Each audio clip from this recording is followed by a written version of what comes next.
hello guys भात केरेलार होते माছৰ মূৰ বনাম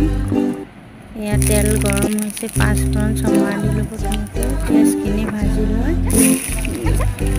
পিয়াজখিনি ভাজি ললো আৰু তাৰ পিছত ভাত কেৰেলাখিনি দি দিম নহৰু কেঁচা জলকীয়া দিছো ইয়াত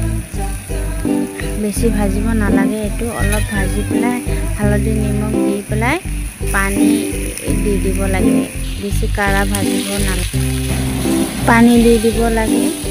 বেছি ভাজিব নালাগে পানী দি পেলাই ঢাকনি লগাই দিম 10 মিনিটৰ কাৰণে 10 মিনিটৰ পিছত হৈয়ে গ'ল মাছৰ মূৰখিনি দি দিম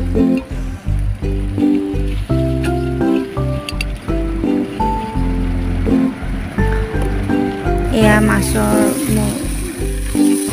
মাছৰ মূৰৰ সৈতে ভাত কেৰেলা হৈয়ে গ'ল